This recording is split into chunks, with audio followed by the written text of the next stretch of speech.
just so you guys know, we have invited some of our local ranchers here to join us, because one of the things that we want Doyel to help us do is see what we can do to protect our ranchers and their grazing rights going forward, because we all know there's an all-out assault on that activity. So we've had a bunch of people change in the room here real quick, and people that came in late and missed the introductions, and Mr. Ruth joined us. And anyways, so if we could just real quick, let's run around the room real quick and do a quick introduction of everybody. Doyel asked to do that again. Supervisor Weller and them didn't make it, so Shannon. I'm Shannon Bushman. I'm from Marysville. Doug Heaton, Kane County Commission. Peter Ogden, Sevier County Commission. Gary Mason, Sevier County Commission. Gordon Thomas, Sevier County Commission. Leo Canal, Beaver County Attorney's Office. Scott Albrecht, the Commission Assistant for Beaver County. Mark Whitney, Beaver County Commissioner. Mike Dalton, Beaver County Commissioner. Eric Clark, Washington County Attorney's Office. Jim Miller, Kane County, Arizona. Where are we at now? Me? You. Yeah, where are you? Chad County Seat TV. Okay. Brian Bremner, Garfield County. Monty Wells, I'm from Salem County, and I do GIS work, my own little business. Phil Lyman, Salem County Commissioner. Shane Miller, Piute County Reporter, Treasurer. Court, Filing County, your old Piute. Keith Anderson, rancher, Piute County. Burl Bagley, Extension Service in Wayne and Piute counties. Jerry Allen, rancher. And Glade Rancher, representing local Monroe Mountain Grazers Association. Mike Gaylor, Deputy White County. Russ Colley, Six County Association of Governments. Travis Keel, Six County Staff. Rick Blackwell, Piute County Commissioner. All right, so now everybody knows who everybody is. Sure, I memorized it. You got it now? Yeah. Because this is the second time you asked me to do this. I know. And there will be a And test. there is a right? test. Doyel has to. Yeah. Okay. So, just to let you guys know that just joined us, Doyel Shamley is from Apache County, Arizona. He likes to say that he is an expert at applying the Constitution to local issues and local government issues. And so they've done a fabulous job in Apache County on a number of things. The road closure bills, forest management issues, endangered species acts, preventing them from walking all over their county. They've been really successful at a number of these things. And specifically, what Doyel's, I guess, toolkit consists of is a thorough understanding of how the Constitution gives us the jurisdiction that it does, and how our right as local governments in health, safety, and welfare really give us the basis to do a lot more things than we probably have thought that we are able to do. And so hopefully that kind of gives you guys that just came in a little bit of perspective on why Doyel's here and what we're trying to learn from Doyel. So Buy me a couple more minutes. I'm getting some water stuff here. So Doyel's also his big thing as of late is the federal water graph, and you know there's a huge desire federally to acquire as many water rights as they possibly can and control our water. And so Doyel's dug into that in depth. And would you say we're at the beginning of that fight? A renewal, yeah, because they're going to make another in run using the administrative, because in Congress it was whipped, so they're going to go the other route. Okay, your 2 minutes is up. Sorry. Damn it. Okay.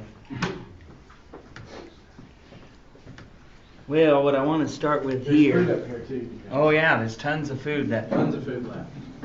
So whoever wants some, go get it. Let me figure out how to get my magic screen back up here. Get that on.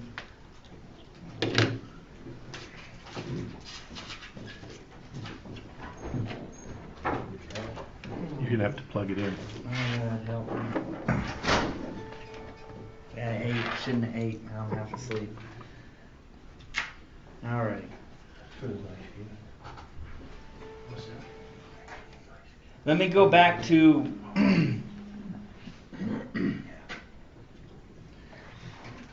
I want to go back to that waters of the U.S. issue. For the gentleman on the livestock producers that got in right before the lunch, which I know you're used to not getting a free ride because you're not government, but you can certainly partake. There's plenty of lunch left. But that lady said she's going to leave it till like 3. So, but this waters of the U.S., what we were just kind of wrapping up with was that Clean Water Restoration Act and whatnot that Baucus and several others were tangling with a couple years ago. Essentially, they were rewriting definitions, the federal government, on what is navigable waters, et cetera, and what it came down to was many of the agencies had gotten in their head that they had jurisdiction over everything. It got so far as their definitions in that Clean Water Act, Restoration Act, the renewal of it, that the monsoons, like where we live, or up in Wyoming, different situations, like in a prairie dog town, if it held water for 3 days, it was navigable waters. If it was a bar ditch down the side of the road, out of a culvert, it was navigable. So the Fed owned it. And the map done for the congressional hearings, in fact, and I'll show that in a bit, shows current water jurisdiction by the Fed and then future if it passes. And what's happened is because it got whipped in Congress, this is from the 20th, so it's all 10 days old. This article, the EPA is just going to go an administrative route and try to do it for Obama, and it just went to the Office of Management and Budget for review. And basically, they want to use this definition, and by showing that how the waters tie together, I'll show you down here. Okay, this right here, it says, additionally, the EPA has released a draft report, which you can get here. See the little hand here? It'll go there. Of their connectivity of streams and wetlands to downstream waters, which will be used as, quote, the scientific basis needed to clarify Clean Water Act jurisdiction. The map, though, is the same. Basically, the federal agencies claim that they'll have it all. It won't be adjudicated water rights or pre-existing anything. And what's scary about this is, we don't need them owning all the water. Okay, the livestock, the agricultural irrigation users, the cities, whoever. And then there's been water rights that are pre-existing that go back generations. We don't need them playing with changing definitions to get ownership, because they will shut down everybody that produces. Anybody in rural America. And remember what Chief Tidwell said 3 weeks ago, Chief of the Forest Service, that rural America needs to just get over being rural America and face the fact that you're going away. Okay, that's the attitude of your Chief of the Forest Service, okay? So keep that in mind, okay? When 2/3 of the water originate from land that his agency manages. So he's on boat with this other mechanism. Now, I don't know if have any of you heard of that silvery minnow down there in New Mexico and Texas? What it was they're old, from the Spanish land grants in northern New Mexico days, and clear back from the Treaty of Hidalgo, okay, Guadalupe Hidalgo Treaty. Pre-exist statehood of New Mexico, and so do the rights, and they carry forward to this day. They're very important, and they surround water heavily. When we all think of our water rights as being grandfathered in, always. And then, they come under attack constantly, but certain things seem pretty stable. But water is becoming very unstable, because you can control anybody or anything if you control the water. And in 2010, the irrigation districts that run, this is the 10th Circuit Court, that run through New Mexico and all the way to the Rio Grande, that whole watershed, and down into Texas, got sued. The silvery minnow was introduced into the irrigation canals. Remember, these go back to the Guadalupe Hidalgo Treaty, way before we had a name like New Mexico or Arizona even. Then they claimed it as critical habitat and won. There was 9 appeals by ranching and different organizations, and they lost all 9. And they actually took away all the pre-existing water rights in favor of that minnow and that critical habitat. And it's never been done like that on that type of scale in history.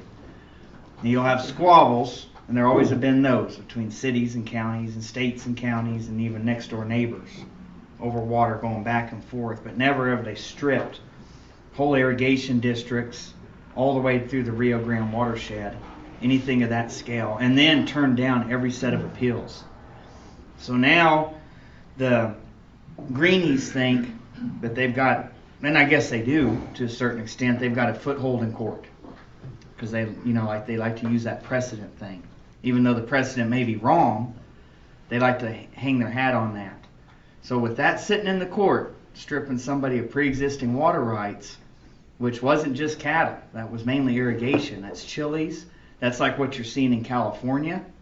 35% of the world's food supply is produced in the San Joaquin Valley. Think about that. The world's food supply in one state was produced there. And in the 80s, it was the 8th largest economy in the world.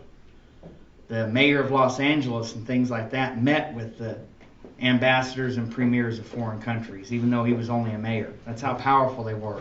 And in under 30 years, they're trying to figure out now how to declare bankruptcy. And in the last 2 years, that Sacramento Delta chub has shut off all that water, and it's becoming another dust bowl out there. Most of those people's families came from the dust bowl, and that's how they ended up out there in the first place in California, made it productive. And now it's being gutted, and I was just out there, and the ranches from one end to the other, and the agriculture, as far as crops, are gone. It's dirtier and dustier and deader than I've ever thought I would ever see it out there. So this is a western states issue heavily, but I think the key thing is the ranchers, the livestock producers, I think is a better term, because we don't want to leave the sheep producers out that are getting ate up by wolves too, or the goat and sheep and the West Texas folks who've been really kind to us as well. Clanning up with the counties and sending a clear message to the governors and the state legislators, sending a clear message, and get this message to the East Coast, because the East Coast is very nervous about this every year, this escalating increase in food prices and heating oil costs and gas costs, and most of it comes from out west. And if we can get some of those places back there to understand they do have a dog in this fight, it isn't just a Utah or Arizona issue. If they want to keep paying crazy food prices, then keep letting us sink. And if they want to keep paying too much for heat and oil and natural gas, keep letting us sink. And that's the only thing I can see to kind of get them on board. Hey, Doyle, so what's the strategy here? Because the sentence there that bothers me is near the bottom that says, any and all regulatory jurisdictional decisions will be based on the final report. So what is the strategy or effort to stop this one? Well, right now, you can submit commentary, and in this case, this was a NACO report from the 20th. I have others. Is this the 20th one? Yeah. I can't say that, but whoever. We'll go down to this one. Julie Uffner.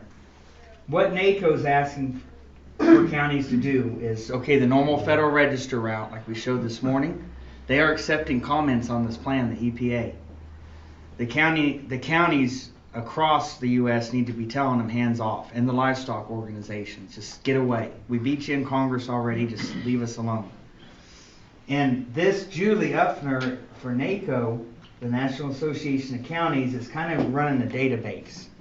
And what they've asked is if you send a comment to the Fed, please send her the same one, so they can be gathering them up and knowing what the counties are saying. But the livestock producers, oftentimes they've got so many issues to worry about, they get left out in the wind. But I want to show you some of the methods that we were able to successfully use down there in Arizona that worked out, pretty dang well for us and our producers. Now, one of the things that constantly got in the way of people with allotments up on the, whoa, that's huge.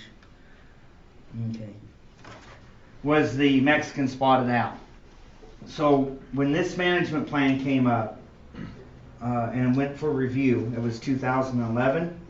The county made this substantive comment, and we got with the livestock producers, we got with the timber folks, everybody. And we got with the Fish and Wildlife and made them detail their management plan. What we were able to do in here was to open the door so that the grazing could be put back in the Alpacks, all those protected area corridors, more so than it had been since the 80s. Because the grazers are who can keep that fuel load down, which means it can be a low intensity fire. People can fight it without getting killed. It's manageable. And post-fire, the livestock producers are critical, and they often get left out of the picture. There's almost nothing better or more natural than livestock producers getting back on the land as soon as possible after a big wildfire and getting that soil turned up and getting that germination going again. It's a proven scientific fact. And if you need too many PhD papers to read to help you out, I can email them to you. There are hordes of data already assimilated for that, okay? They won't let you on right now for 2 to 3 years after a burn on the forest or BLM, at least in Washington County. No, and see, in our county, not only were all our fences rebuilt, but okay, the evacuation ended at the last week of June, and ours was a record setter, 856,000 acres. All the forest work started on the roads and the fencing, and by fall, no elk hunting units or deer hunting units were impacted, and there were no grazers. Even the Arizona Cattle Grazers was stunned.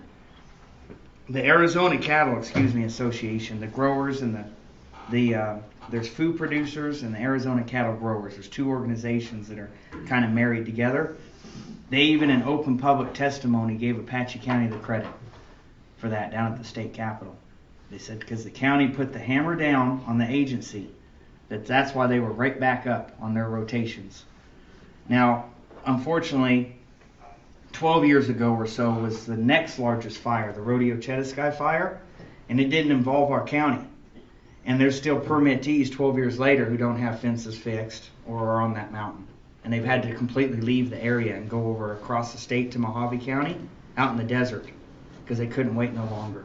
So, I mean, literally neighbors touching borders, that's the difference between sitting back or being proactive. That's the difference. Our two counties touch each other. But we were back on the same year, that fall. So, What did you do to make that happen? well, part of it was this. We addressed every species that was going to come up. The spiked dace, the loach minnows, the willow flycatchers, the typical tools they use, frogs and stuff like that. In this case, the spotted owl as well, because this kept people from grazing oftentimes up in the mountain. Anywhere that was a spotted owl area. But remember, the law said spotted owl protected area is 100 core acres only during mating season, May to September.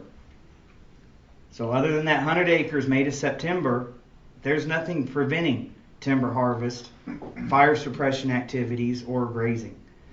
And by standing on that fact, with the help of the Fish and Wildlife, the managers, and the state director teaching us a lot of these tools, we were able to submit that substantive commentary and win on all that. And the loach minnow and spiked dace. A neighbor county did not team up on that. I gave you that example earlier. 5 New Mexico counties and us, cost shared. So it ran around $1,000, $1,200, but it was divided by 6. So it was very inexpensive per county, $200 per county when it was said and done. But the ones that did not participate lost thousands of acres, and Supervisor Weller, in his first week in office, got to see in the Federal Register, due to the commentary from Apache County, we no longer see a need for habitat in that county. And that's routine. And that was the loach minnow, the willow flycatcher, and on and on. And the counties that have not been active, trying to team up and share information and forces with the livestock and whoever you can garner up, have routinely been pillaged of their rights. So, I mean, I'm glad to see them come in and see how, and everybody see each other. Because the key is going to be to team up. And don't forget us folks in Arizona. We have a lot of, like the Mojave plan I talked about earlier, for a weed, 10,000 acres, but that's their county. But it was also in 2 Utah counties. okay? That, is touching us. So now I'm going to make some introductions this week, later on in the week, so that Mr. Gardner and them know these other Mojave County, Arizona counterparts, and start teaming up on these forces to push back. Because a lot of times these are regional plans. They're not just confined to your county. There'll be multiple counties within your state, or they'll cross borders. Us in Catron County, New Mexico gets to work together a lot. So the key here, I really think, is try to, when you have these multi-county hearings, try to get your livestock organization there, like a rep. And we recently did that with that wolf resolution and then ordinance. So the Little Colorado River Predator Control, which is all funded by contributions from ranches. And that funds an APHIS, Wildlife Services Officer, to trap and shoot raccoons, coyotes, whatever. Okay? They came to a meeting at the county seat. And vice versa. We've been to meet with the Director of Ag as a county and the Arizona cattle growers in Phoenix. So try to realize what your assets are in your county and team up on all these and start sharing. Because you folks on the ground know more about that land than almost any of these elected people. And it's just a fact. So when they need some help with some numbers or how AUMs are getting cut, and those AUMs, I strongly believe, because of how successful we were with that Forest Service Appeals Project last year, the national rule, and the Loach Minnow and Spike Dace and all those, I truly believe, since you can directly tie the number of AUMs getting cut to losses in jobs and increases in crime, the counties can use that to take a step forward and defend the livestock producers as well and get some of that back. Because that's what that land's for. And, the county's got the legislative, let's say, hammer, but the guys on the ground have the know-how. So if you combine those two and then feed it all to the lawyers or whatever route you choose to do, I think that's going to be the route here. Because you have not only those minnows, but you've got your spotted owl.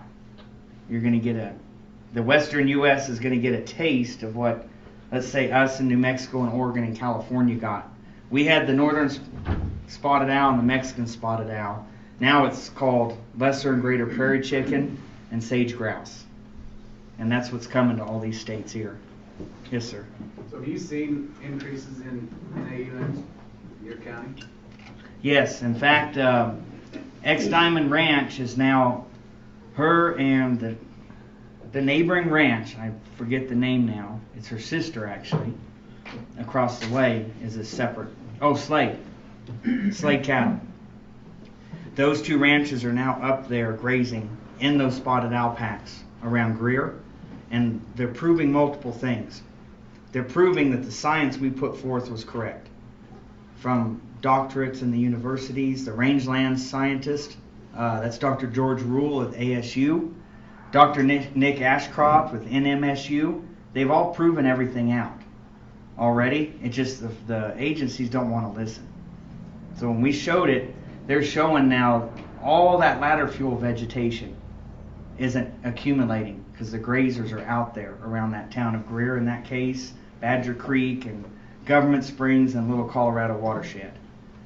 And then at the same time, of course, that gave them a better opportunity for more grass because that's at a lower elevation than the normal summer. The summer stuff up at 9,000 feet and whatnot. This stuff's a little closer at 7,800. So as they're working down to town, in other words, it's giving them more grass. And then they can go to the Tucson areas, which was kind of typical anyway, or down in Deming, New Mexico areas for winter, if they choose to not have to feed. But it has helped. So these plans can happen. You can have as many of these comments as you might need. Loach minnows, owls. I don't really care. And I think I want to show you, and I think I'm going to show you here. Why you want to know your range management schools and cooperative extensions. Remember at one time at least especially, your cooperative extensions were a powerful tool. Okay, the USDA cooperative extension now, like wildlife services, they've been cut to bare bones minimum anymore. But they're science driven, okay? They're not agency driven. These are guys that spend a lot of their time in the field, and they would fit perfectly in this room. Get to know those rangeland specialists. Go seek them out as a county and find them, and find your cooperative extensions out of your ag schools. Every state has an agricultural schools. That comes from Congress from 1823. Every state in the Union has designated agricultural schools. Okay, now maybe sitting on a campus in Salt Lake, but there's some back room that has a couple nice people somewhere. Go find them, because that can be a big tool. And that's what we had to use them a lot. That's culminated in a couple of reports that we need really badly. This is the most recent one. This was just released Thursday from Rangeland Ecology and Management from the SRM, Society for Range Management. Many of you will be familiar with that. And in this case, it's finally, for the first time, well, except in one case, a bona fide report on the indirect and direct effects and implications for compensation for the wolf predations. Okay? Never has it been shown except for one other case, and that was Dr. Nick Ashcroft of NMSU. He runs the Rangeland School of Economics there at Socorro campus. He proved it out, and I have that report also. But if it wasn't for gentlemen like this, that as a county flunky I could call, because we couldn't afford to have them in the county payroll. But I can call and say, hey, I need to do X, Y, Z. What data you got? And they gladly send the white papers and the reports. Okay, just like this one that we just distributed this at the end of this last week to anybody I could think of in our region, and Dr. Nick Ashcroft's. That's the data you need, because that can counter the data that the agencies give out to you when they say, well, our biologist says this, or our terrestrial or our aquatic says this. Well, sorry, but ours says this. So NEPA says you have to consider all the evidence. And also NEPA says, whenever they're doing a report, NEPA requires to use all the newest, best available science. We've all heard that. That also includes the newest. So don't let them do like in our forest plan, where they use 1981 rainfall, which was way bigger than now, to try to justify grass height measurements. You buck them on it. And that's what we're able to do with this new report. This is going to be very handy in the next few weeks on these federal comments they're nationwide. There's a hearing Friday in Albuquerque, the delisting of the wolf in the lower 48. See, we need reports like this because we can show the impacts to livestock producers. And then, of course, Which wolf? Huh? Which wolf? This is all the programs. So the gray wolf, the red wolf segment, and the Carolinas, the Canadian wolf. Everything with the Mexican. Yeah. I guess that was my question. Yeah. Yeah, delisting will be everything but us. So, but there's three things right now going on. Remember, there's the delisting of the gray wolf in the lower 48 states. That's like what part of the hearing is Friday. You also have the modifications to what they themselves term non-essential experimental population of the Mexican gray wolf. What that non-essential experimental means is because they do have 240 head in zoos. That's why they had to be honest by being dishonest. It's non-essential and experimental. They could introduce none in our countryside and the species would still survive. But they choose to introduce them and cause impacts to our tourism, to our game herds. Look what's happened in Yellowstone to the elk herds. That's a conscious choice that those agencies made, even though they don't have to, and their own book says they don't have to. So that's the 10J ruling. That's also, and then right now is also a new draft EIS. This is the third plan for expansion of the Mexican gray wolf population area. So there wouldn't be special introduction areas, which is our backyard and our neighbors, Catron County and us, and then in Greenlee County, so I should include them. But we've had the highest impacts, us and Catron. It would include the whole state seamless. New Mexico, Arizona. But there's a caveat to that. They took West Texas off about February, and in the agency, in writing, because the county caused such a ruckus. Okay, Senator Orrin Hatch helped us from up here, obviously. Big Game Forever and Ryan Benson, who's up here. The Arizona elk, a big pooled effort. The agency during the comment period in writing withdrew the whole plan. But what they did was integrate it in these new ones. Anyway, remember the mouse earlier I told you they keep changing the names on them? That's what they've done here. So what's happened is they have 6 primary release zones in Old Mexico that you're paying for. And they're right over the border from Big Bend, Texas, which is rich with game and everything that the wolves are going to want to eat. So Texas is still going to get them because Kansas has been DNA verified. Coyote hunters got some, thought they were rather big, and they walked up on them after they shot them and realized they weren't coyotes. Those were DNA proved, and that was a Canadian wolf. Now, here's another caveat. When they're doing all this, and the agencies are having meetings with some of us counties, this exact same day, the Fish and Wildlife Wolf Director for the Southwest was meeting with the Center and the Department of Justice cutting another backroom deal. And what they said was, well, we'll expedite a plan, which means by January of 15 we will have a final plan published. The only way to do that is to try to short circuit the system.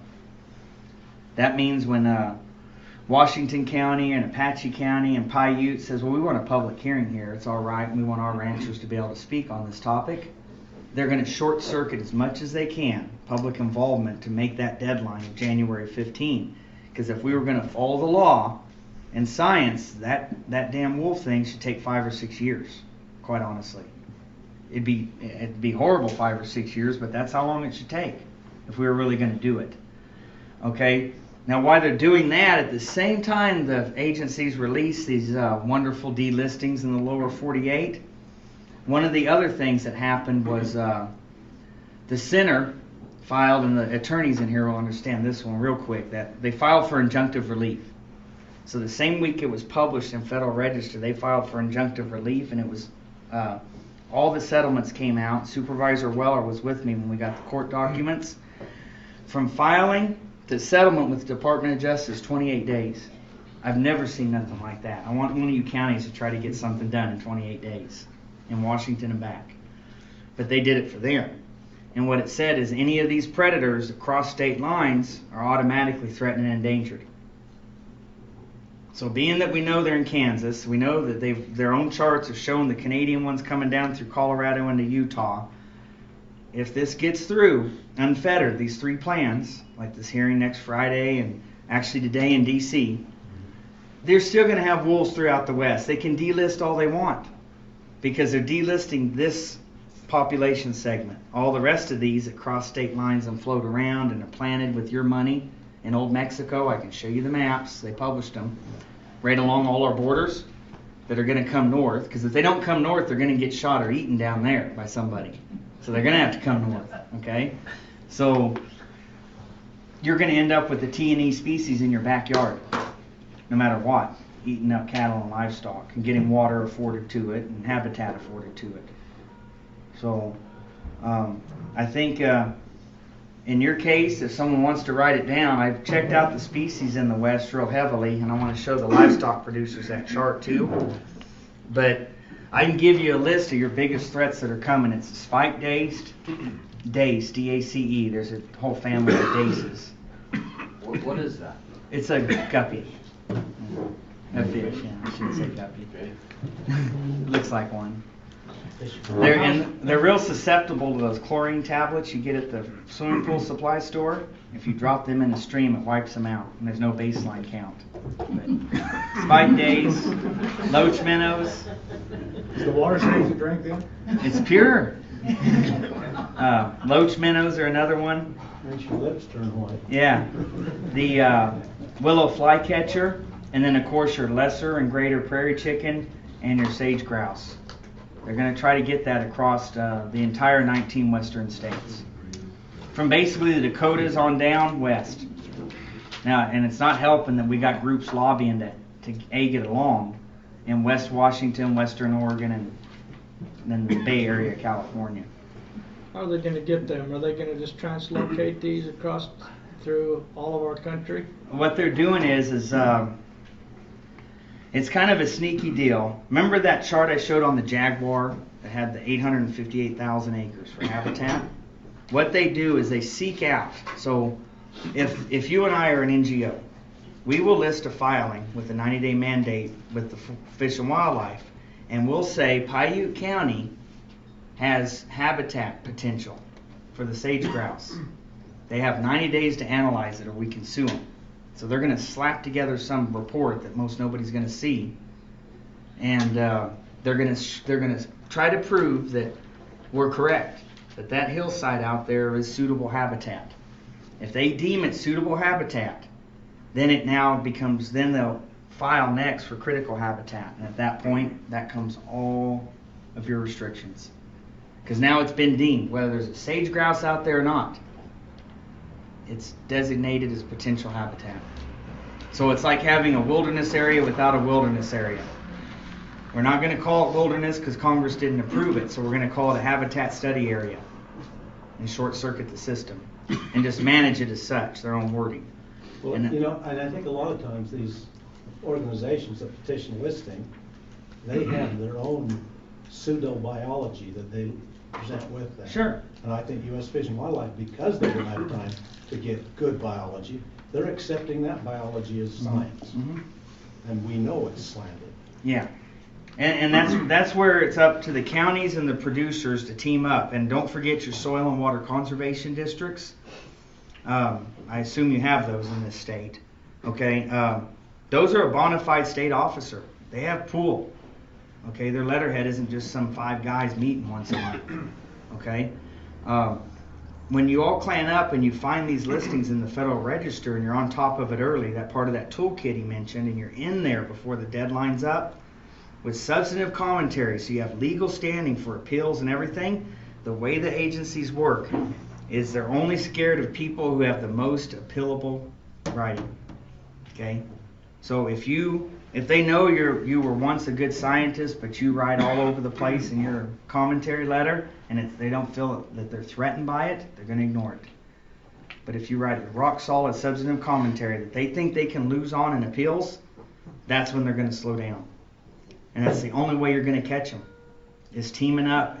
All these officers in different groups, looking out for each other. Because those gentlemen who work and buy local feed and lots of diesel for their pickups, they are producing that sales tax the county needs to fund that sheriff to go chase the kids who are ditching from the teachers who are also getting paychecks and staying employed. So it's a big mess, but what we got to do is fight fire with fire.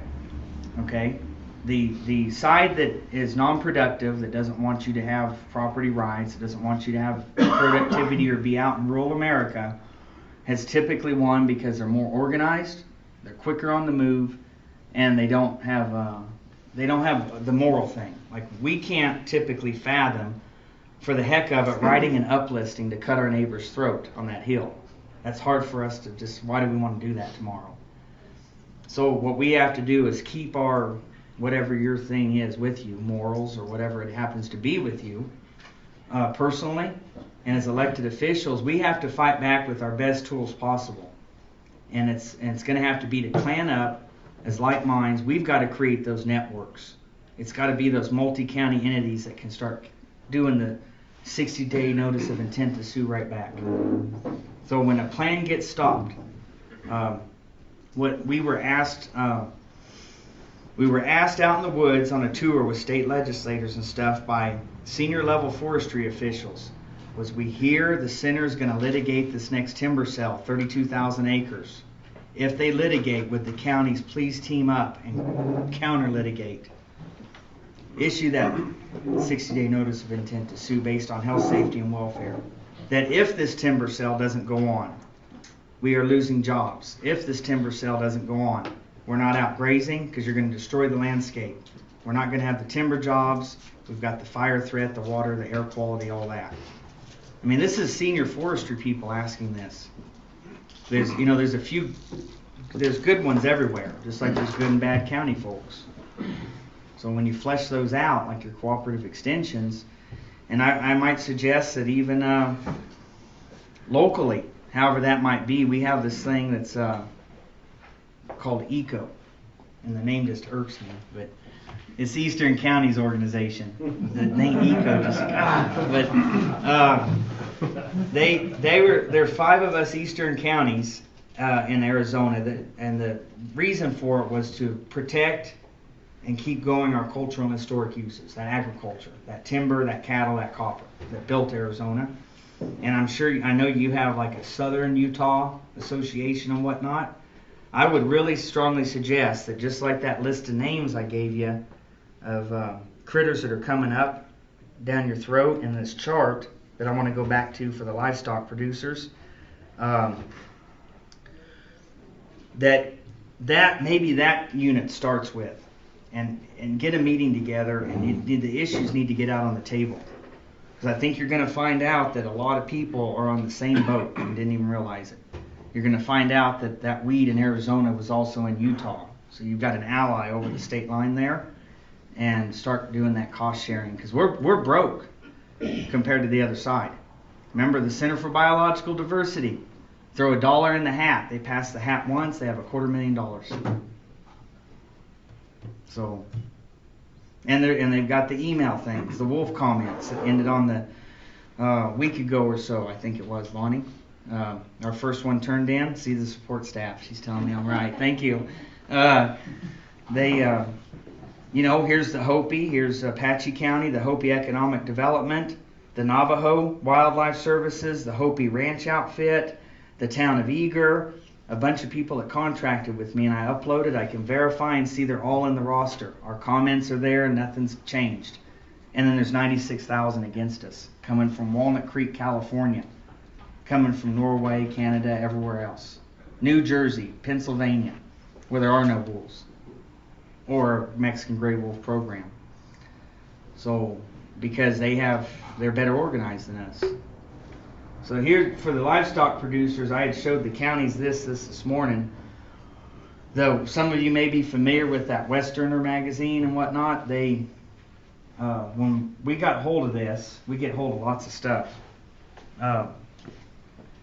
This is the Fish and Wildlife's next 5 years of species they're going to list as threatened and endangered and go after critical habitat. So this is through 2017. Somebody really trying to protect the gopher? Yeah, 9 of them. 9 pocket gophers. So watch out, because your denim, man, is critical habitat. But butterflies. I got a lot of critical habitat at my farm. Yeah. So, well, we just went through that with the mice. And then we had also the narrow-headed garter snake and the northern Mexican garter snake. Came at the same time as the New Mexico jumping mouse and the Mexico jumping mouse that came at the same time as the jaguar. And in the month of June alone, the other side tried to go after 2.1 million acres just in Arizona for critical habitat. Just one state. So earlier on, you mentioned in relation to critical habitat, the 100-acre pact for Mexican spotted owls. What's the nexus for that connection? Because usually critical habitat says for the whole area, not necessarily the 100-acre where there's packs. Well, the nexus for that is in their own management plan, that if you can have that May to September, no disruptions with grazing and timber, from May to September for that 100-acre core around their nesting site, that they'll be able to reproduce offspring, so there's no negative effects to the population. So, unless you burn them all up. yeah, and declaring the rest of the area off limits, then it violates that. Yes. Okay. But that's typical. They just burn everything up, or they just declare vast swaths. Like this whole forest is restrained. Yeah. So there was the timber sale, I shouldn't say a 30,000 acre timber sale called the Rim Lakes treatment was in the next county over. And I showed the supervisors and our state legislators the letter. It came 2 days in advance from the Center for Biological Diversity, and it said, if you as a Forest Service issue this draft EIS for this 30,000 acre timber sale, we're going to sue because it's next door to spotted owl habitat. Well, first off, how did they send a letter 2 days before anything was released? It's because they have people inside telling them what's coming, so they can already be prepared. And some of us have that, but we need to have more of that, telling us what's coming. Also, they needed to call that bluff immediately. I don't care if the 30,000 acres is next door to the owls. They weren't in there shooting owls, so there's nothing wrong with it. Okay, and they, in their own words, said next door. But they stalled that program for 2 years, and there still hasn't been a tree cut. I had the letter in hand. I gave it to the state legislators. I gave it to that county board of supervisors on behalf of the last administration and this current one, Barry. And they have not heeded our words. And guess what? They still have not cut on that timber sale. Because they don't want to upset their federal partners. That's how it was put to us. But I have to ask, how good are your federal partners when they're cutting your throat? And what's there to save? So for you guys that had to come in late, this list is 500 roughly, and it's just for the next 5 years. There'll be a couple more lists coming out soon. We'll get hold of them.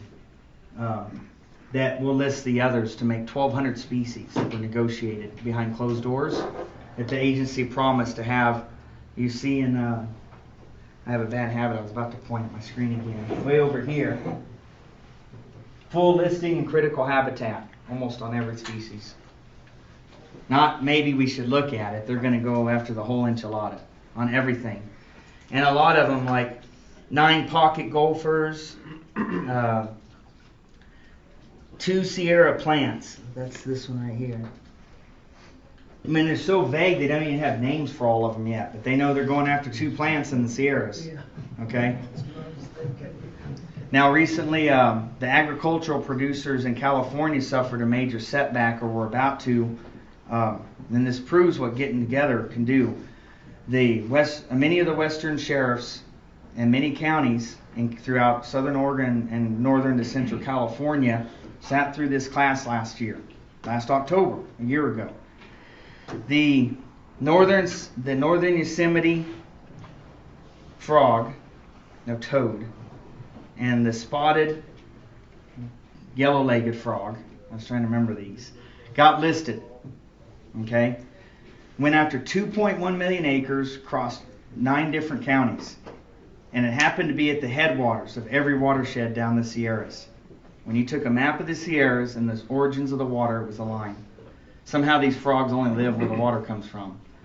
Magically, that's left after the smelt, remember, has cut off the rest from the delta and the riverways.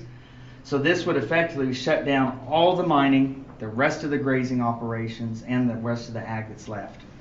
But what they did is they learned their lessons after a few big losses last year. They called up, we jumped on it. The first thing the agency said, we're not giving you extension, and we know that none of you know anything about this, but we're also only going to give you 30 days to comment. So the first thing we did was got them an extension. And not only was it 20 or 30 days in June, it's clear till this Thanksgiving for people to comment on.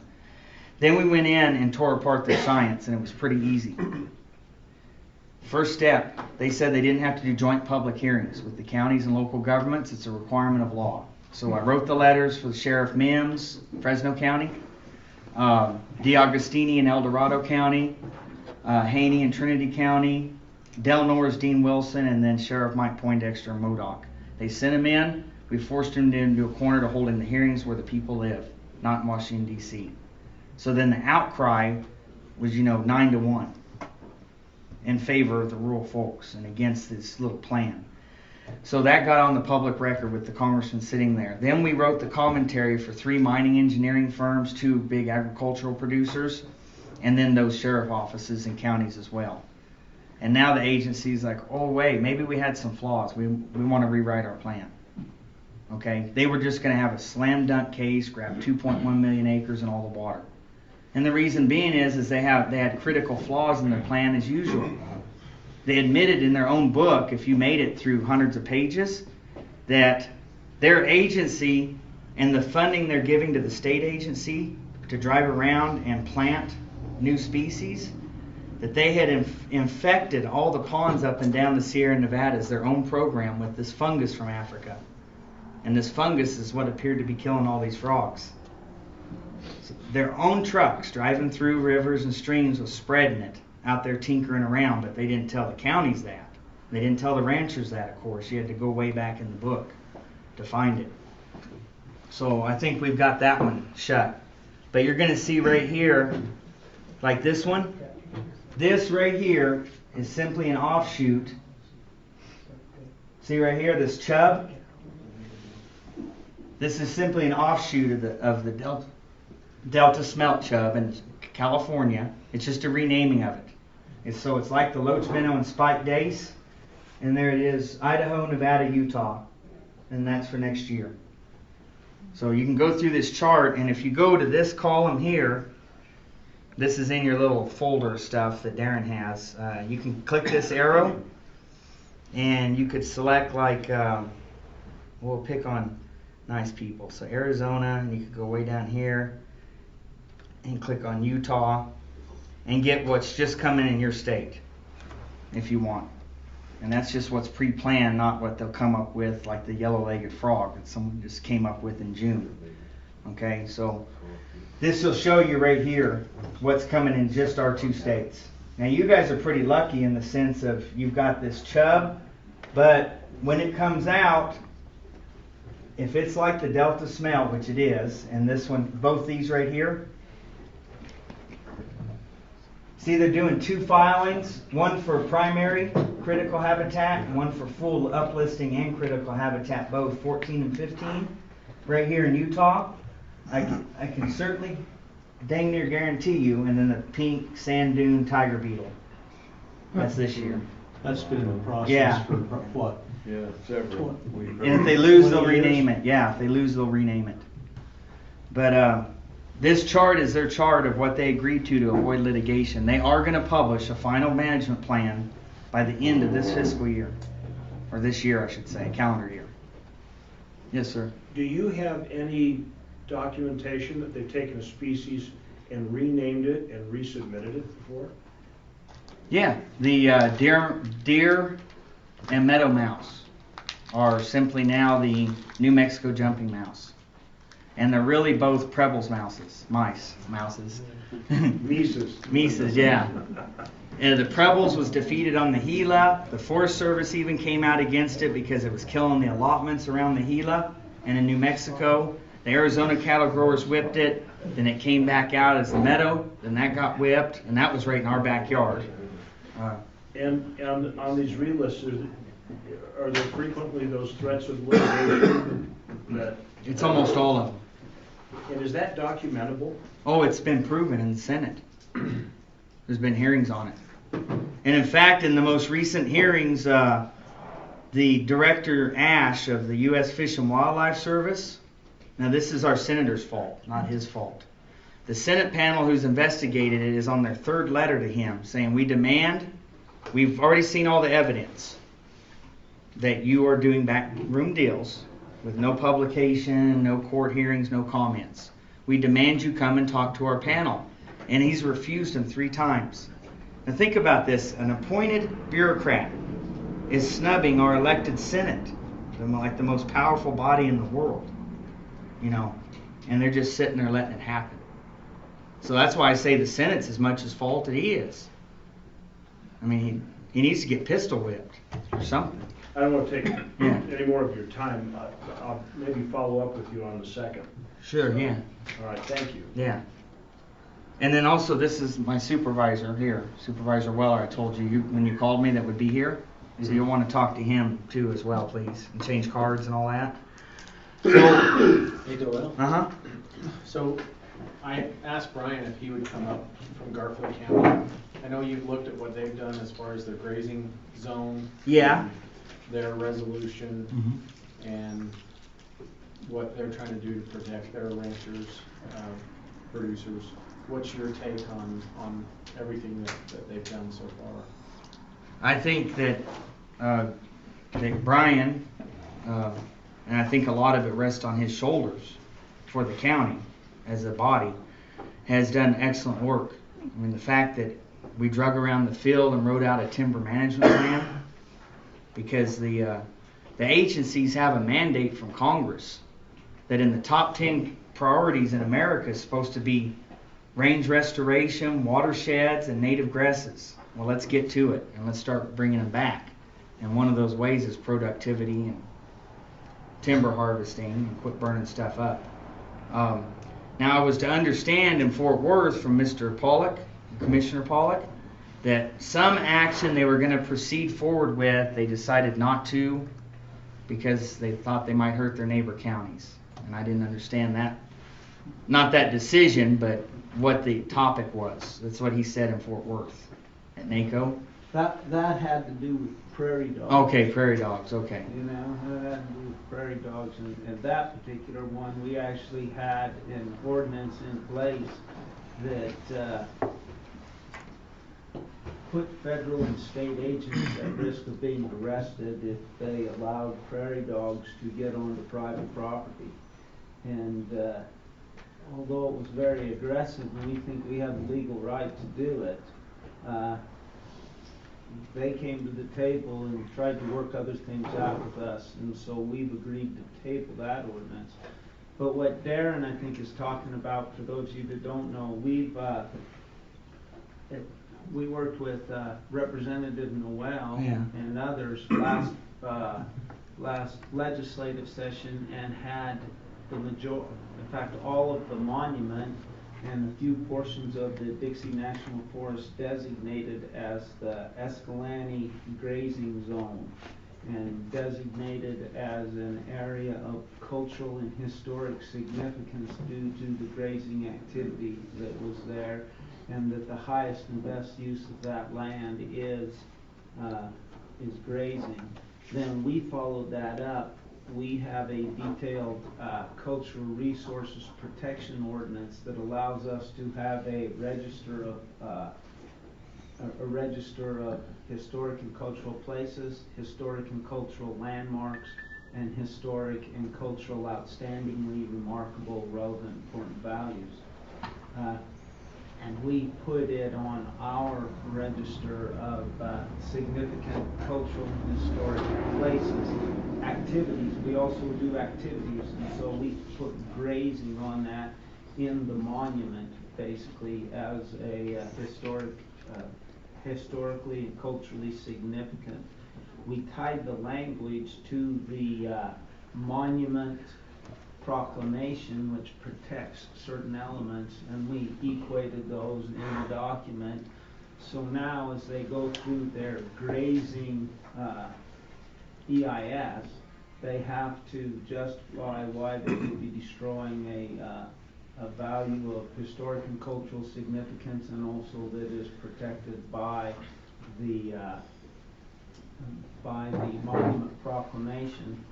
And then we also tied it to legal authority, making it a criminal offense. It's really interesting when you use your health, safety, and welfare, and you use your local ordinances, and you make these criminal offenses as opposed to just saying you're going to take them to court and sue them. The federal managers are very, very hesitant to put their people at risk. When you say, I'll arrest you, and they say, well, you'll never stick. You say, that's fine, but it's going to be my county sheriff that's arresting you. You're going to be arraigned before our county justice of the peace. You'll spend the night in our county jail.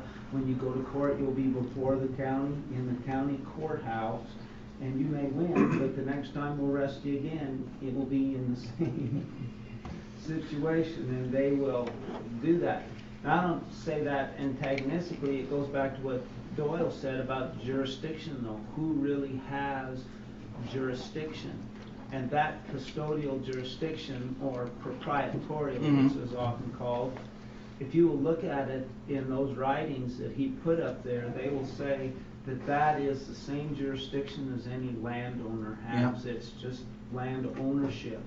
And when you stop and think about that, the federal regulations are really no different than the rules I have at my house, where I say to my girls, you're not going to do this. If you do, this is what's going to happen. They're just managing their property. They still are subject to health, safety, and welfare of the others. So that's what we've done, some things like that. We came up with an ordinance regarding protection of grazing resources and applied it in that grazing zone and call it a Class B misdemeanor if you destroy grazing resources in that zone without complying with the county plan. You can set up criteria. He talked about critical habitat and stuff, and so with some of our potential special species, we've identified that there is no critical habitat, because right now there is none in Doyel County. In fact, I don't think there's really any designated by U.S. Fish and Wildlife in Utah, if I remember correctly. And we said, if you're going to designate critical habitat, you have to go through this step, this step, this step, this step, and this step in order to, and you have to meet this criteria, which they won't be able to. So really what we're doing is trying to set up ordinances, county plans, documents that then we could tier with his jurisdiction and say you have to meet this in order to do this, to try and place several other hurdles before you even get to which one Doyel's is. Yeah. And then, but his is key.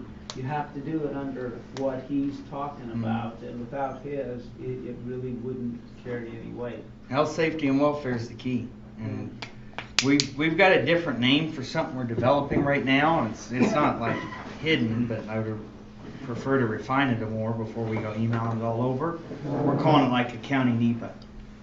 Basically, it's just, here's this mini NEPA, we're calling it. It's our Apache County one, and we've got other counties willing to do it, so we're not left out in the wind.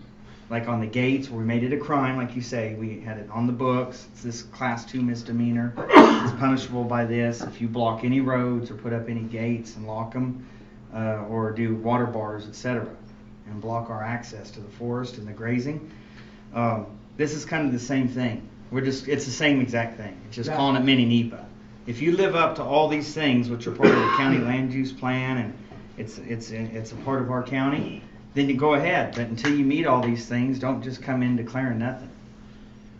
And that ties back to what he showed up earlier, where it said that, you know, if you actually have more restrictive regulations than the federal government does, they have to, I think it was in California, showed that where they have to comply with your environmental law, back in that military law. Yeah, military law review. Let me show that. What you're actually doing is you're writing your county NEPA. I hate that term too, by the way. Yeah. You're writing your county plan, and you're saying you got to reach this level, and then you can apply some of the stuff you're doing. And it forces the federal agencies to deal with you on that basis. And if not, you have a claim against consistency and failing to comply with county law. And if you tie it to criminal things, it just gives you a ton more weight to walk in there, because they know we don't have the money to sue them on every little thing. But when you say, but I'm going to come and I'm going to arrest your guy, and I'm going to arrest you for being a conspirator in it, Mr. Manager, they sit up and pay attention. In fact, with prairie dogs, they said to us, we will do absolutely nothing with prairie dogs. We won't even let anybody from Fish and Wildlife or Forest Service or anybody with prairie dogs, UDWR in your county. We'll keep them out if you adopt that ordinance, because we won't put them at risk. Yeah. We don't want our guys sitting in your jail even overnight. That could be very risky, especially in Garfield County. Yeah. Here's that one you spoke of that we went through earlier in the slides from that. But there were several reviews. This is just one of the better ones, the military law review from '91. But that is the reason why, for instance, since we can prove that the federal management agencies are destroying our air and our water when they claim to be protecting it, the science is there. This is why I had really harped on my state legislature for like the last 4 years to put some stricter standards. And our recent forest plan revision that was published, when they got to air quality specialist report, they gave a bunch of mumbo jumbo and then summarized it. It was the smallest report of all, even though we just went through the record-setting wildfire. Said, and then we've complied with all Arizona Department of Environmental Quality air standards. because they have to. I mean, they said it in their own report. But the thing is, I feel our state isn't holding them to a high enough bar, is the whole problem. We need to put the clamp on them. That statement where it says subject to state environmental requirements, well, we have authority, the counties have authority dictated to us from the state. And when FLIPCO was created, there was a lot of discussion, and in it, one of the responsibilities of FLIPCO is to help create and maintain a state plan in consultation and cooperation. I think that's a quote of the state law, with local plans. And so as I helped draft it, and originally it said compiled of county plans, so they just take yours and put Piute County chapter, Sevier County chapter, and the legislature wouldn't let that fly, but they did say in cooperation and consultation. And so by state law, you can go and say, here's my county plan. I want you, state, to be consistent with that too. I want you to consult and cooperate with me on it. And so that's how you fulfill what he had up there. And Doyle's done a great job. It really gave us the clout and the power to drive some of these things home. Doyle, would you discuss, you mentioned number 4, proprietary, as they're listed, and it's basically to the states. Yeah, the states retain all legislative jurisdiction. What role does the state have in what the county is setting out to do? What role does the state have in... Since it's delegated to the states. Well, here's the problem, is that as what's become the norm is the states, and it's just, they're not even doing their role, is what it comes down to. I don't know how else to put it. Okay, they retained the jurisdiction and the responsibility to protect the health, safety, and welfare. Well, as counties, do we have to go say, Mother, may I? No. That works in Arizona. Well, I think you can make it work here.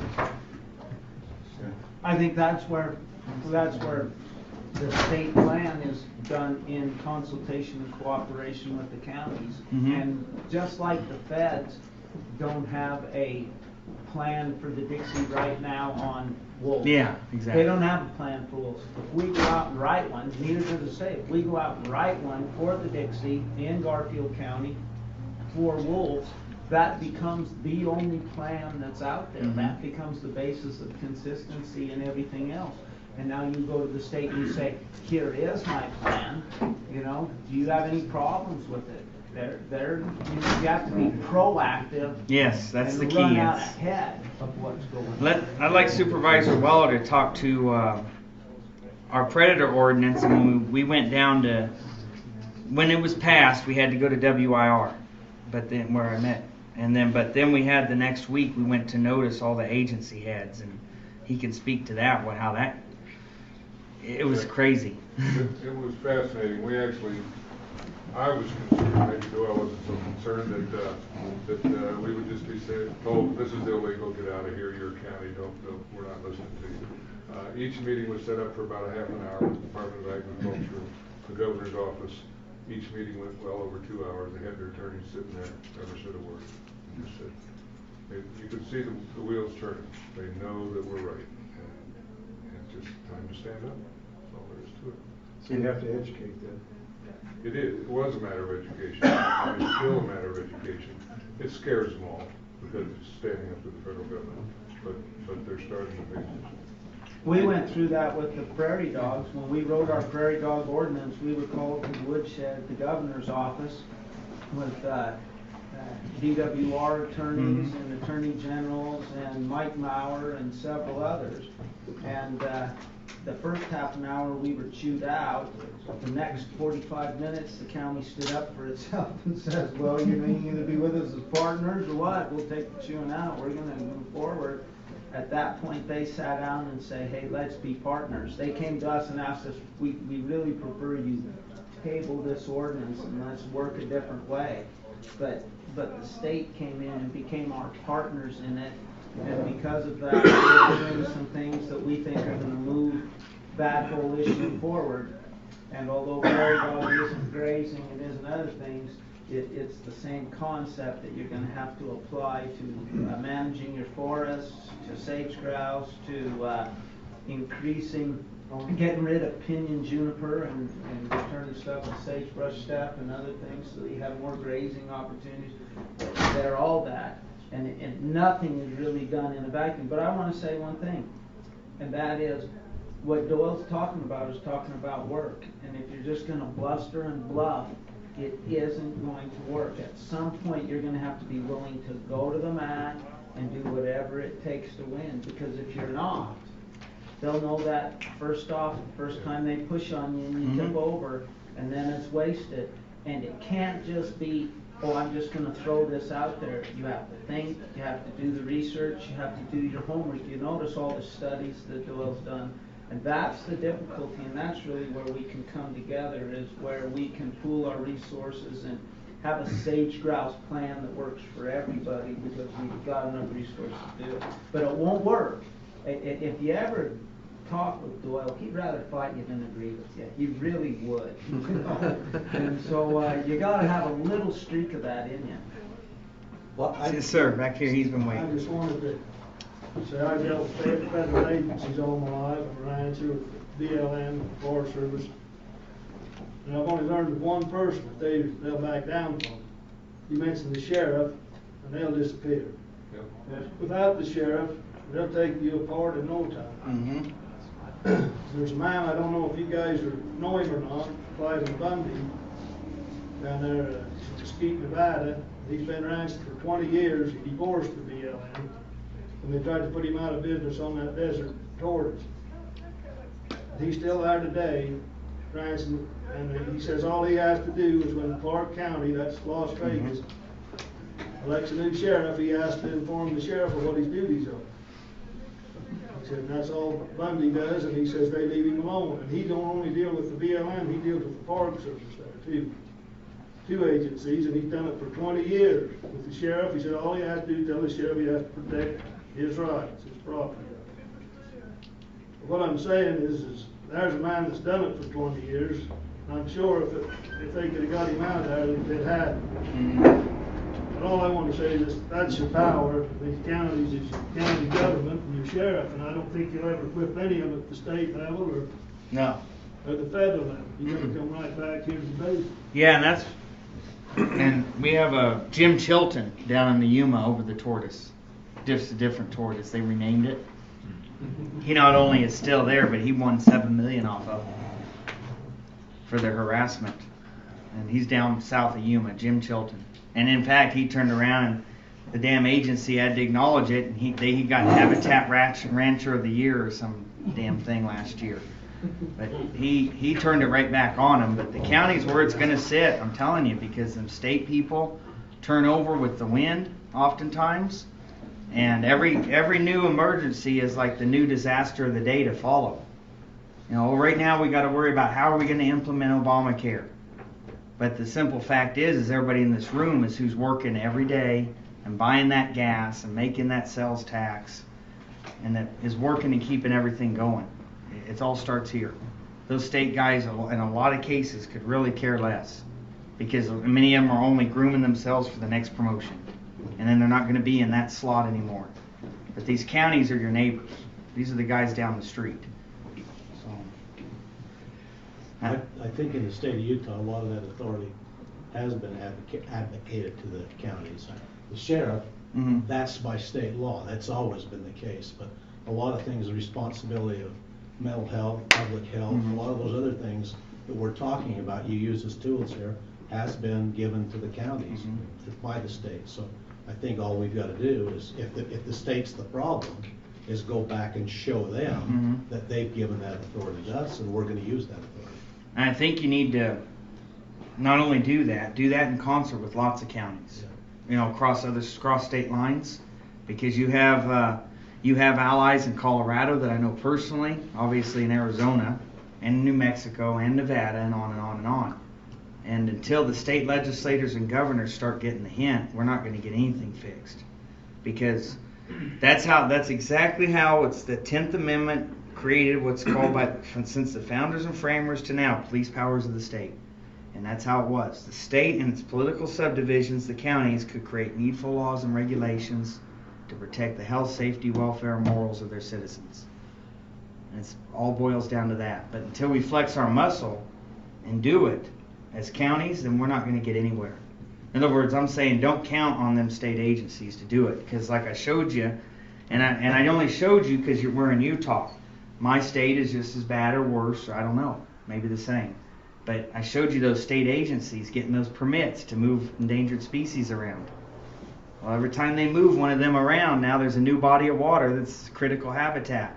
Your own agencies. So until the counties here and us and all over say stop it, don't do it anymore. Well, what I'm saying is I don't think we need the state's blessing. I think they've already given us the authority. Yeah. And we do have some people in the state legislature that seem to think it's got to come through the state. I think they've already given us the authority. Yeah, I agree. And hence the reason that I invited all of you instead of just inviting the folks here in Piute County, because I think what Doyle's talking about is that, you know, if we stand on an island, we're, you know, not nearly as powerful as if we stand together, and that's why. Yeah, but the fishing's better if you're on the island. That's true. That's exactly why, you know, I invited all of these counties to be here to kind of hear this together. So, well, we told you we'd be out of here at 2:30. I'm sure Doyle will stay as long as you want for questions and answers. You guys got questions or any thoughts, ideas, concerns that you I want guys? to say one thing. Okay. The state of Utah, and this is to all you commissioners, it's not run by you commissioners at this time. Who it's run by is the Division of Wildlife Resources. They tell the Forest Service what they can do. They tell the BLM what they can do. And they answer to nobody. Nobody answers. You. Huh? They answer to you. Well, they'll answer to you if you stick up to you for your own rights. But when the county commissioners say, hey, we're not gonna let our grazers be ate up by wolves or coyotes or cougars, put bounties on that, take care of the predators, and the biggest predator in the state of Utah is the elk. At this time, right now, elk and cougars. So you're the guys that can do it. You can put the pressure where it's got to go. But where it's got to go is right back to Mr. Governor up there, because he's the only one that has any say with the fish and game. But they're the ones that run the state. There's a lot of truth in that because of what I read. I check Garfield all the time, and since Brian and Mr. Pollock and them and Darren was there, has had me up there to Garfield. I check all the time and watch them to try to give them tips when I find stuff in the Federal Register. Like that, moving endangered species around a new spot so that there's new critical habitat. I'm routinely, and then like when we were there in your building and found that designation none of us knew about downtown from some outside thing. Your state is like ours, and they're constantly in there badgering you behind your back. You don't even know it. And your own Fish and Game has done sold you out, or your own Department of Revenue, or whoever. I mean, think about that right now. The 11 largest, most productive grazing allotments in Arizona are in our county. Proven fact. And the Forest Service has to come show us from a meeting the documentation that our Game and Fish is willing to take grant money from the Bureau of Reclamation to plant endangered species and make all that critical habitat. If you destroy the 11 most productive grazing areas in the state of Arizona, and all 11 are in our county, what do you think is going to happen to livestock in our county? Kerry Dobson is a famous sheep family. Dobson Boulevard, one of the fancy drives in Phoenix, is named after his family. He's had to give up his sheep operation after 3 generations and stick just to calves. He can't take meat anymore. But he's the guy that's spending the money there that keeps those counties and towns rolling. And maybe too at the end, I mean, I know it's huge, but Supervisor Weller's been all over with me. And if he had any words too, we're trying to make a team thing. We have to. I mean, I could be at home reloading right now. Trust me, and Mr. Weller knows I'd rather be doing that. Okay, but we're passionate. I took an oath to protect and defend the Constitution against all enemies, foreign and domestic, when I was in the Army. And domestic's our biggest threat. I'm telling you. And when I was young and stupid and earned them medals, I took it seriously when I came home, and I realized that what I thought I was fighting for in the Middle East, we were losing right here in our own backyard. So if we team up, I won't have to go on the road as much, and I can reload more. So. Huh? Just one Oh, yes, sir. comment. The other day I was listening to the RAC meeting, and Stanton Gleave was one of those that made a comment there, but I mean, he basically was one of those that just, I listened over the internet, but he's just like a guy in line there to make his comment. 3 or 4 of them were people that I'm sure they were just representing environmental groups, and some of them stated they were, and they asked questions that they knew that they couldn't answer, and they were happy with that. I mean, they got what they wanted there, I think, on record. And then Stanton made his comment that, you know, here he was, the guy who actually had grazing rights on the mountain. You know, they were talking about putting mountain goats here on the table range, Dutton range. And here he is just one of many that are allowed to make a comment. Really, he had a right, but they should be coming to him first. The Fish and Game should sit down with those that have the grazing rights and say, what do you think about this? We're going to affect your right, your established right, the same right as if, you know, the people acquired property right. I mean, it's just completely equal. He has that right that they've had for years and years. Yeah, and generations, years. And yet, he comes before the Fish and Game as just a beggar, like everybody else with a comment. You know, I mean, that's the way that he was treated. Yeah. I felt like. Well, they don't treat him as having a right. No, they don't treat him as having a right, and all these other people are there trying to acquire a right that they don't have. What they're trying to do is turn the republic into a democracy, you know, where the vote or the republic outrules the rights. the right, yeah, and this whole country's established on rights. Yeah. Water rights, property rights, grazing rights, mineral rights, and if we can't defend those, then we just will give up. Don't give up. No, but yeah, you're right, because democracy, remember, used to be defined even in the U.S. government training manuals for the military. Point blank said democracy is equal to mobocracy. That's what they were taught in basic training. I have a copy of the manual. That was clear up until Korea.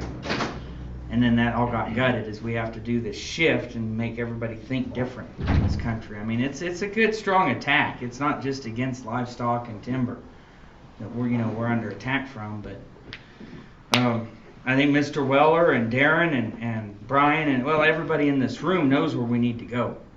We either hang together or we hang separately. It rings as true today as it did when we were founded. And that transfer of public lands is utterly critical. Full divestiture of the lands from the Fed to the states. But at the same time, and Ken has been in my house and we've argued all night on it in my own living room. But I don't think we should be blind to the fact that we've got a lot of state agencies that aren't necessarily very friendly to us. And we ought to be prepared to deal with it. We better be prepared to take over a bunch of lands and have a bunch of industries that have been crushed, and we don't. The knowledge is gone. I mean, I'm not picking on nobody, but we don't exactly have very many young people in this room. And when we went to cutting and the mills tried to reopen, they ran into Simpson, couldn't haul what we needed to haul. And here we are cutting record levels as a county, or instigating it. We're not cutting any of it. All private contractors on property to reduce fuel loads. The entire Northern California bragged that last year, the NRCD for the whole Northern California bragged 200 acres cut. We've cut 500 acres since the snow melted this year. Okay? On private properties that needed help because the forest on the other side of the fence wouldn't maybe, or the state wouldn't keep their property safe. Okay? And heck, we can't hardly find qualified people to cut. We're going to have to reinvigorate. We're not just going to magically get the lands from the Fed and remember how to mine and log and expect all the agencies just to help us along at Salt Lake or in Phoenix or wherever. So, you know, Randy Phillips at WIR made the comment. The Forest Service has lost over 30% of their personnel that no timber. He says I don't think we could come back and fully staff some of it. I don't think they could. You take my area, we've got, okay, we're the home, and the case literally of like where I live, not just the county, is not only a forest supervisor, but also district ranger's office, both in my town. And in the 70s, the whole thing was ran by a handful of people. And now those two buildings have over 100 people.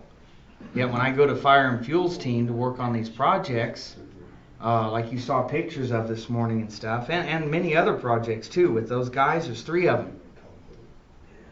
There's 3 people out of the whole supervisor and ranger offices combined that do fire and fuels. And Range Con is one guy for 2.1 million acres. Yet they've got, I don't know how many fish biologists. So what do the rest of us do? Fish biology. They prepare for litigation. Yeah. And fight litigation. For the Forest Service, 52% of their budget is spent on preparing for litigation. Yeah.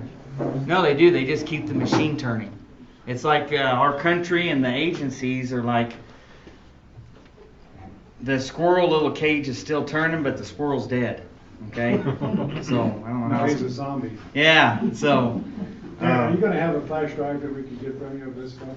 Yeah, either that or I can put it all in a Dropbox folder and then give you the access to it. That's probably the easiest way, because not everybody's got a flash drive here. Yeah. So, And I want to thank you guys for organizing this, because this is complicated stuff. Unless you have kind of a template or a guide, you know what your options are, it takes this sort of thing. Have you thought about putting this together in one of those cookbook deals? How to? You know, actually, I published 2 books already. One was on the states, and it was verified by several PhDs in the UC system, because I wrote it years ago. The states being separate and sovereign, I have 600 Supreme Court cases in there proving it. Then I did one on the land patents and allodial titles, and I'm coming out with a new book. It's kind of like all of this gibberish shoved into a manual, and my better halves gave me the theme of it's going to be like Jurisdiction for Dummies. Like those funny yellow and black books, but we're going to call it Jurisdiction for Dummies.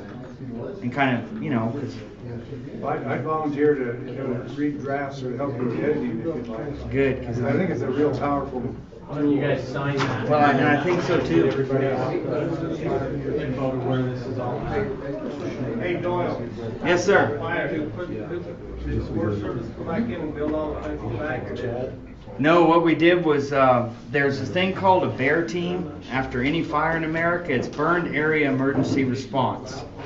And that's where your rats come from, I showed you earlier. Well, they come in from Washington, and imagine they have this unlimited checkbook of yours for the first 3 months. And then for the next 3 months after that, they've got a little bit of a checkbook, and after a year, don't even bother asking.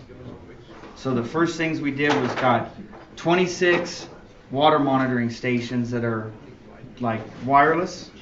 So any water tables, streams and everything, or flooded even just box canyons, it sends the sheriff's department on their phones.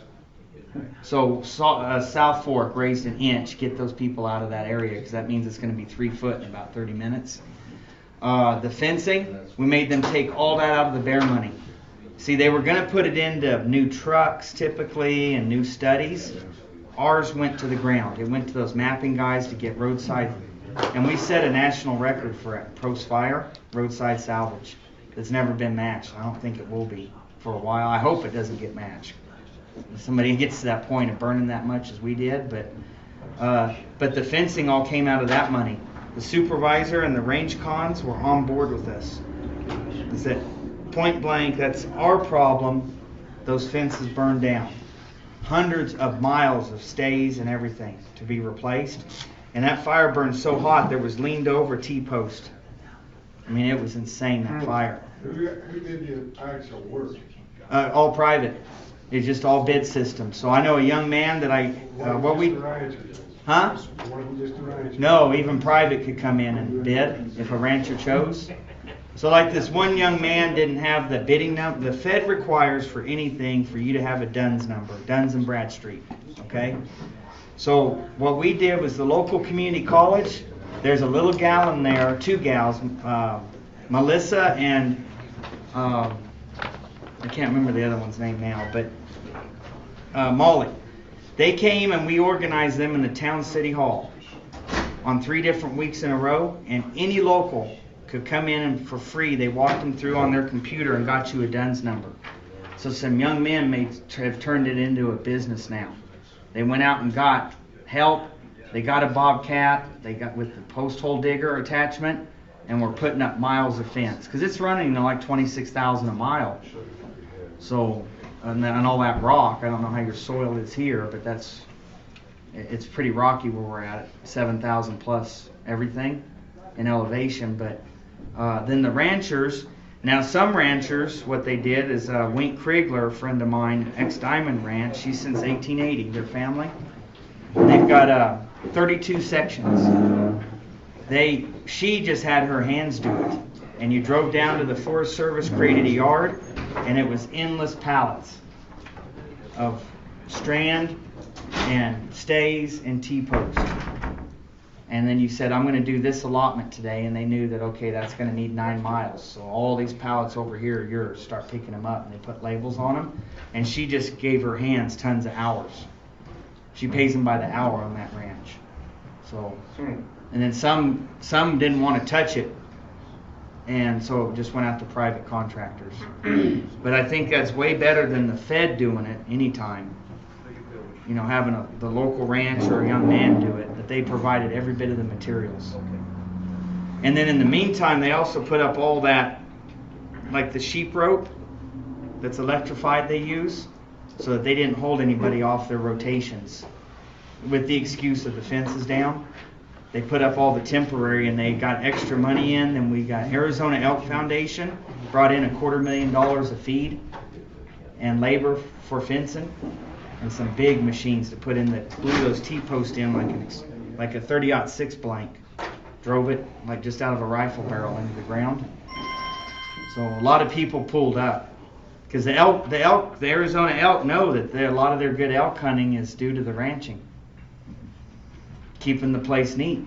I mean, otherwise it'd be just an overgrown thicket.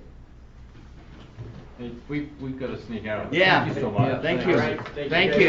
Doyle. Hey, now I'm going to see you up north. Got questions for Doyle? I'm sure he'll stay as long as you want to ask questions.